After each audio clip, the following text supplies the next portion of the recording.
Oui, effectivement, même si on a très hâte quand on est entreprise de produire tout de suite avec son nouvel équipement, avec sa nouvelle machine, toutes les étapes préfigurant à la mise en service ne doivent ni être réduites ni être ignorées. Pendant ces 10-15 minutes, on va explorer les différentes étapes et bien sûr la prévention des risques professionnels avant la mise en service. Et oui, Guy, je pense qu'il y a 2 mots que je répéterai très souvent, anticipation et notice d'instruction. Donc voilà, quelles sont les différentes étapes, comment on va intégrer la prévention des risques et déjà les étapes, je peux vous dire qu'elles sont au nombre de 4 et je vais tout de suite vous les dévoiler. Il y aura l'installation, la réception, l'écriture de procédure et aussi la formation. On va tout de suite commencer par la première, on va commencer par l'installation. L'installation, en fait, c'est à cette étape-là que la machine arrive dans l'entreprise, qu'elle est montée et raccordée aux énergies. Cette première étape d'installation, même si on est accompagné par le fabricant, on a le point important, c'est vraiment de mettre en pratique la notice d'instruction de la machine et donc de l'avoir anticipée. Cette notice d'instruction, comme l'a déjà dit Marianne ce matin, elle comprend beaucoup de choses et elle doit comprendre beaucoup de choses, notamment ce qui nous intéresse à l'installation, c'est-à-dire les modes de transport, de fixation de la machine, la taille des ouvertures. Oui, moi aussi, j'ai déjà vu des bâtiments qui allaient être découpés, des ouvertures qui allaient être plus agrandies pour pouvoir passer des machines parce que ça n'avait pas été pris en compte avant. Il y a aussi la place des postes de travail, ça c'est important, mais également le positionnement des organes de service et aussi tout ce qui est moyens de protection. Est-ce que c'est un mur? Est-ce que c'est autre chose? L'utilisation aussi d'équipements installés dans le but de contenir ou d'évacuer les substances dangereuses. On n'y pense pas toujours, mais ça c'est aussi donné dans la notice d'instruction. Et si on ne le prévoit pas avant et qu'on ne demande pas en amont la notice d'instruction, on peut passer à côté de toutes ces choses-là. Donc ce qui est important, c'est que la notice d'instruction, elle n'arrive pas en même temps que la machine, mais bien avant et même avant l'achat. En plus de la notice d'instruction, il y a aussi d'autres principes à respecter qui sont les principes ergonomiques. Il y a la circulation autour de la machine pour le flux de matière, mais pas que, pour les personnes, mais aussi tout ce qui est espace pour les zones d'intervention. On va parler de maintenance cet après-midi, mais quand on parle d'espace d'intervention ou de changement de rouleau, etc., autour de la machine, il faut penser aussi au nombre de personnes, mais aux équipements qu'ils ont et la place que ça peut prendre. Le but, c'est vraiment de respecter ces grands principes, mais si toutefois on peut voir c'est que le respect de ces préconisations, ce n'est pas possible et qu'il y a des écarts, dans ces cas-là, il est vraiment essentiel de faire une analyse des risques, une évaluation des risques et de mettre en place, bien évidemment, les mesures techniques et organisationnelles pour éliminer et réduire ces risques.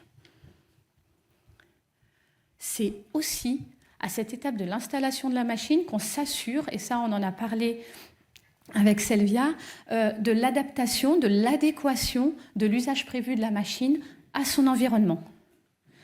On en profite pour finaliser l'évaluation des risques, en prenant en compte là aussi l'environnement du poste de travail. Je ne peux que vous conseiller la lecture de l'ED 887 de l'INRS sur l'évaluation des risques professionnels, bien sûr.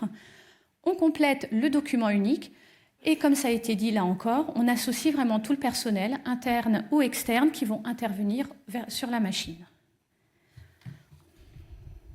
Qui dit installation dit chantier et qui dit chantier dit coactivité.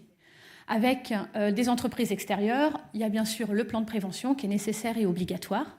Mais même si on est avec des personnes en coactivité interne à l'entreprise, là, l'analyse des risques associée bien sûr à ces opérations est indispensable et en les traitant bien évidemment à chaque fois. Et on peut aider à la mise en place de ce chantier en listant par exemple les tâches à réaliser, leur ordonnancement, les moyens nécessaires, etc. Encore une fois, le maître mot, c'est anticiper. Ça y est, là, on a fait cette première étape de l'installation. On va donc passer à la deuxième, qui est la réception de la machine. La réception de la machine, en fait, c'est la vérification de sa conformité. Et ça peut être la conformité à deux choses. Au cahier des charges, Bruno nous a montré que l'importance du cahier des charges, donc au cahier des charges, mais aussi à la réglementation applicable. On va commencer par le cahier des charges. Donc, au niveau du cahier des charges, Cette réception, en fait, se fait tout au long de la vie du processus d'achat, en fait, dès le départ, et on peut faire cette réception sur plusieurs points. Déjà sur plan, avec la revue de projet. On nous en a parlé avec Selvia sur un test de maquette dans l'atelier, que ce soit en maquette ou même avec de la réalité virtuelle. Une réception chez le fournisseur, c'est encore à cette étape-là que la machine peut être facilement modifiée pour être adaptée aux besoins et donc au cahier des charges. Celle dont on parle un petit peu plus là maintenant, dont je vous parle, la réception à l'installation. Et également une réception définitive après une certaine période de production, de réglage. Et là, ce qui est important, c'est bien sûr d'écrire dans le cahier des charges des points que vous allez pouvoir vérifier. Si vous écrivez une vingtaine de normes qu'on doit absolument respecter et que le fabricant doit respecter, si vous ne pouvez pas vérifier que ces normes sont appliquées, moi je me pose la question pourquoi les avoir mis. Donc à chaque fois, ces points-là doivent être vérifiables. La deuxième vérification que l'on peut avoir et que l'on doit avoir à la réception de la machine, c'est la vérification par rapport à la réglementation. Marianne vous l'a dit, il y a l'employeur qui a une obligation de mettre à disposition dans son entreprise des machines qui sont conformes. Donc il doit s'en assurer. Et pour s'en assurer, c'est le moment, notamment au moment de la réception de la machine sur une base réglementaire. Pour les machines neuves, actuellement, les machines neuves, la réglementation applicable, c'est la directive machine 2006-42-CE. La réglementation ne dit pas qui et comment on doit le faire. Donc vous avez deux possibilités. Soit vous avez en interne les compétences, ce qui n'est pas toujours le cas, mais l'entreprise peut quand même être organisée en ayant en interne des compétences. Dans ces cas-là, il est intéressant de faire une première réception pour voir s'il n'y a pas de grosses anomalies sur la machine. Pour vous aider, vous pouvez utiliser notre brochure qui est l'ED 4450 sur la sécurité des machines 9CE. C'est une grille de détection d'anomalies. Ça prend des points saillants des différents points, des exigences essentielles de santé-sécurité de la directive machine. On pose des questions par rapport à ces points saillants. Et si au moins une fois on coche non, on peut mettre en doute en tout cas la conformité de la machine, et ensuite une vérification plus approfondie sera bien évidemment nécessaire, là aussi en interne ou pas. Si l'entreprise n'a pas de compétences en interne pour pouvoir faire cette vérification de conformité, alors bien évidemment, passer par un organisme tiers, par des prestations, c'est tout à fait possible, et ces organismes tiers peuvent être notamment les organismes d'inspection. Un petit conseil pourtant, c'est juste d'être précis sur la demande. Vous faites un cahier des charges pour les machines, faites aussi un cahier des charges, même si c'est juste quelques lignes, sur vos besoins au niveau de ces prestations-là de vérification. Car David Offrère va vous le présenter tout à l'heure, il y a tout un tas de vérifications possibles, et donc bien accentuer sur la demande, sur ce que vous voulez, est vraiment essentiel.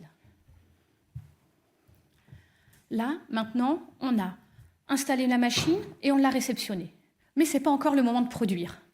Il faut maintenant écrire et établir les procédures. Ces procédures, là encore, c'est sur la base de la notice d'instruction. Si elle est bien faite, elle doit tout comprendre. La notice d'instruction, elle est faite déjà et prévue pour établir les différentes procédures pour utiliser, régler, maintenir la machine. L'utilisateur se doit de respecter ces procédures, bien sûr en les adaptant à leur organisation de travail. Donc pour ça, ces procédures, oui, elles peuvent contenir les modes opératoires, les procédures d'intervention, par exemple pour le réglage, le changement de production, la maintenance, le nettoyage, donc toutes ces procédures-là. Également, ce qui est important, c'est de définir les missions et surtout leurs limites aussi pour chaque type d'opérateur. Qui fait quoi, ne fait pas quoi et comment fait ce qu'il doit faire. C'est clair ? Donc voilà, donc ça, c'est vraiment l'établissement des procédures. Ce que l'on peut aussi vous recommander, c'est d'afficher à proximité de la machine une fiche de poste de sécurité. Ça permet en fait d'avoir les principaux points des procédures et de la sécurité affichés directement au niveau du poste de travail. Pour vous aider à faire ces fiches de poste, Encore une fois, l'INRS a produit des documents très pragmatiques et pratiques. Donc il y a le D126 qui a un 4 pages qui donne un exemple de fiche de poste avec des conseils et le contenu pour la réaliser. Donc, là, on en est, si on a bien tous compté, à 3 étapes. On a installé, on a réceptionné, on a fait les procédures. Maintenant, il reste la dernière, qui est de former. Pour former, c'est la dernière étape. Et cette dernière étape, je vais un peu répéter ce qu'a dit Marianne, c'est qu'il y a plusieurs types de formations. Déjà, il y a une formation pour tous les intervenants, les personnes qui interviennent auprès de la machine, qui circulent auprès de la machine avec une information sur tous les risques liés à cette machine. Ensuite, il y a les opérateurs qui utilisent la machine, les opérateurs de production. Et là, il y a les instructions d'utilisation, les formations à la sécurité, etc., les retours d'expérience. Et cette formation-là peut être renforcée pour certaines machines.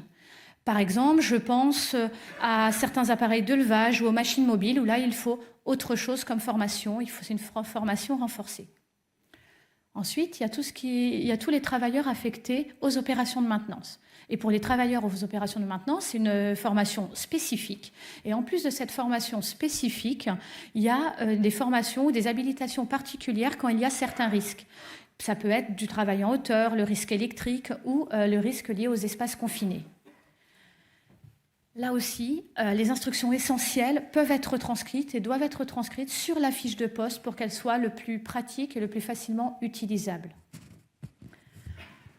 Donc là, je crois qu'on a bien réalisé nos 4 étapes pour l'installation de la machine. On peut enfin commencer la mise en service. Et la mise en service, là, on doit le faire progressivement pour adapter le travail à l'homme.